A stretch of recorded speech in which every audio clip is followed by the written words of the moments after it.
Professor A K. Mittal जी का मैं रुख करना चाहूंगा। एक्स सेक्रेटरी हैं ऑल इंडिया आईआईटी फैकल्टी की तरह बिहेव मत करना शुरू कर दो। आम आदमी पार्टी को हम सब जानते हैं कि क्या करता है। देश के युवा देख रहे हैं तुम्हें, देख रहे हैं किस तरह सरकार की पिछलग्गू बने हुए हो।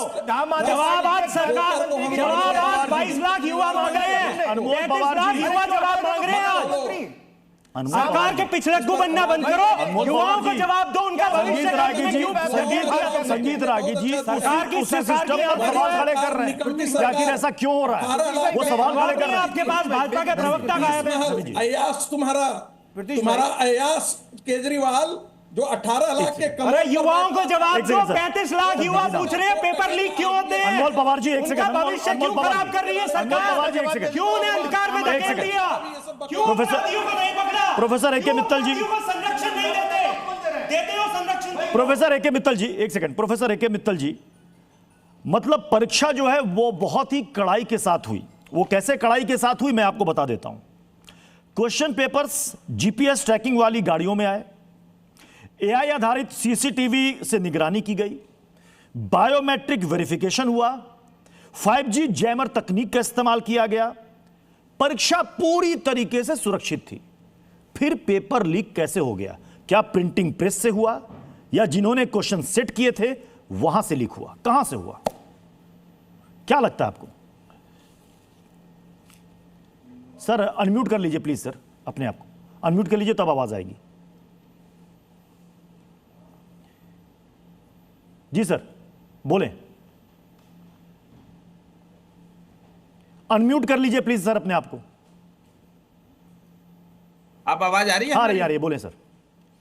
हाँ खरे साहब, मैं एक चीज तो ये कहूंगा, मैं राजनीतिक तू मैं नहीं जाऊंगा, और हमारे राजनीतिक जो एक्सपर्ट हैं उनसे मेरी रिक्वेस्ट है हाथ जोड़ के वो जरा मुझे बोलने दें, राजनीतिक चीज न समझे।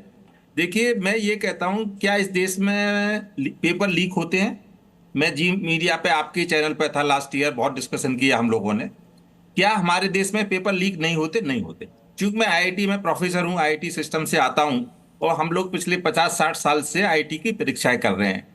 चाहे नीट की परीक्षा हो या आईआईटी की परीक्षा हो, एम्स का एग्जाम हो, केट का हो, बहुत सी ऐसी परीक्षा हैं जिसमें कोई लीकेज नहीं है, कोई प्रॉब्लम नहीं है। अब ये क्यों हो रही है? तो एक तो चीज ये है कि मैं आपको एक चीज और देता हूं। मैं जब सारी आईआईटीज का जनरल सेक्रेटरी था 2012-13 में, डॉक्टर मनमोहन सिंह की सरकार में मैंने 1 साल लड़ाई लड़ी थी। उस समय सिब्बल साहब मिनिस्टर थे। गवर्नमेंट का मूव था आईआईटी की जेईई परीक्षा को टेक ओवर करना, और मैं आज थैंक यू बोलता हूं उस समय के हमारे प्रतिनिधि को कि हमने गवर्नमेंट को आईआईटी की परीक्षा अपने हाथ में नहीं लेने दी। आज आईआईटी का एग्जाम है जो 10+2 पास होकर 18 साल 17 साल के बच्चे बैठते हैं उस एज के, और आज तक ना कभी आपने स्कैम सुना? इस साल भी परीक्षा हुई, पिछले साल भी होगी, पिछले साल भी हो, और आगे भी होती रहेगी। एक चीज मैं ये कहना चाहता हूं कि हमारा जो मूल मंत्र था, आईआईटी ने कैसे ऐसा सिस्टम डेवलप किया, जो आपने मुझसे क्वेश्चन पूछा, जो कि फुल प्रूफ हो।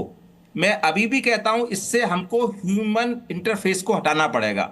जो लोग जो इन्वॉल्व हैं, चाहे वो एनटीए से हों या किसी और एजेंसी से हों, इनको व्यक्ति विशेष को हमको हटाना होगा। आईआईटी ने क्या किया? आईआईटी ने पूरा कंप्यूटराइज किया, ऑनलाइन किया, सारी टेक्नोलॉजी का सहयोग किया। एआई का जमाना है, इसलिए ये जो चीज है ना, राजनीतिक मेमो से जाके हमको ये देखना पड़ेगा कि परीक्षा को कराएं, और वो हो सकती है, इसी देश में होती है। आईआईटी और एम्स की परीक्षा, यूपीएससी परीक्षा इसी देश में होती है और कोई प्रॉब्लम नहीं होती, लेकिन ये डिसीजन लेना होगा। जी